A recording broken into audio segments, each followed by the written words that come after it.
are true. But guess what? Germany generates 40,000 megawatts of renewable, mainly solar. And we know that from October, you know, the sun goes down in the afternoon, comes out late in the morning. 40,000 megawatts in Germany, renewable, mainly solar. So instead of saying these are the problems with all those things, we should look at what other countries are doing to overcome those problems. Do you think this decentralization issue, or centralization, let me put it that way, in which everything from federal comes down to states and to every one of us, is that the big brother approach to which you have one single centralized national grid is a major problem for investors and those who are innovators to come into the Nigerian government, because legislative-wise or legislation-wise, there's no room for them? It's a major problem for everything. If you look at the economy, the way the economy is run, it's a unitary system. We say we're in a federal government, but the economy is run, command, unitary. It's extremely inefficient. Powered by a unitary system. It's not. No economy grows like that. The Senate committee last week established that in 2017, we lose $2.5 billion a year to gas flaring. Why is that happening? That was last year. Yes, $2.5 billion a year to gas flaring.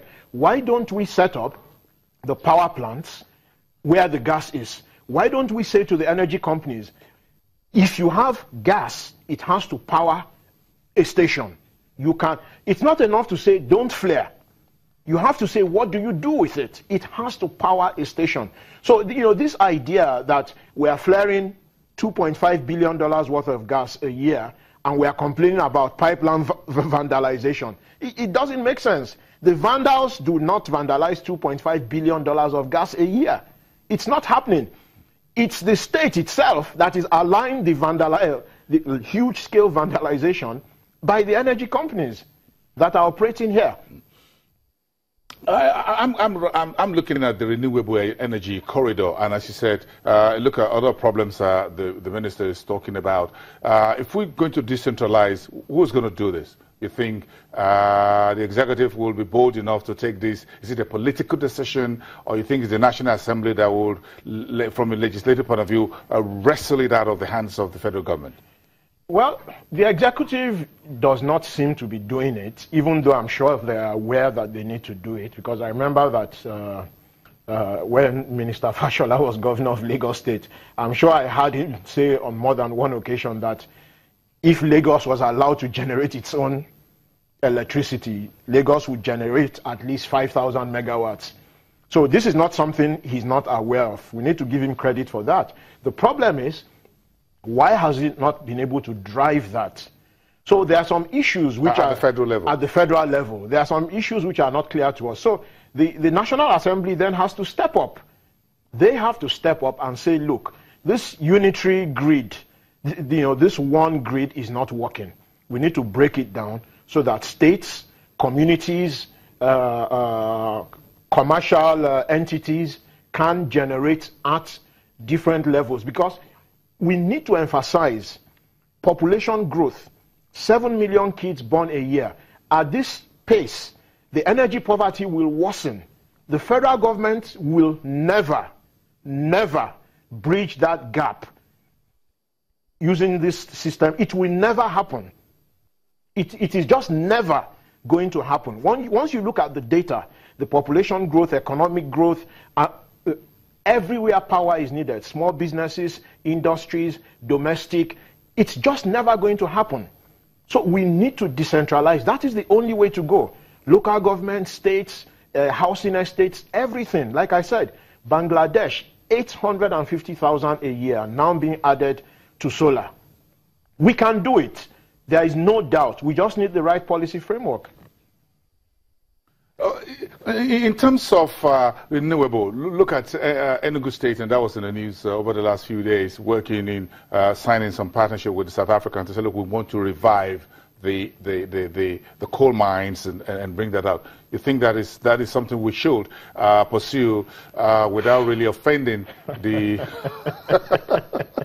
Well, the Paris Agreement, climate change, there are a lot of issues around that.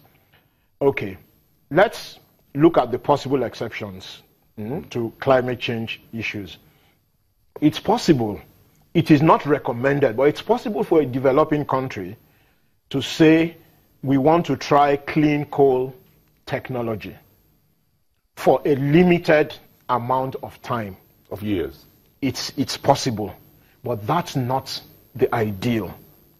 Let's not forget, if you look at the US, for instance, despite what Trump has done with the Paris Agreement, in the last 4 years in the US, renewables generated more jobs in the US than oil and gas and coal. Renewables generated more jobs than oil, gas, and coal. So, we really need to look at clean energy and see how it works. Because the pollution in this country, by the way, today is World Environment Day.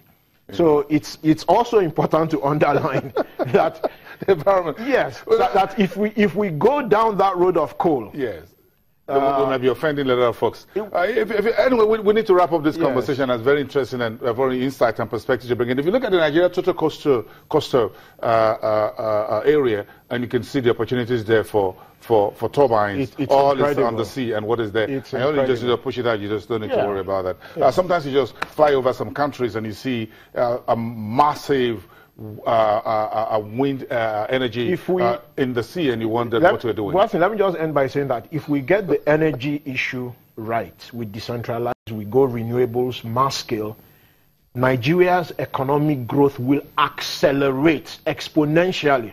We will not recognize the country in 3 or 4 years.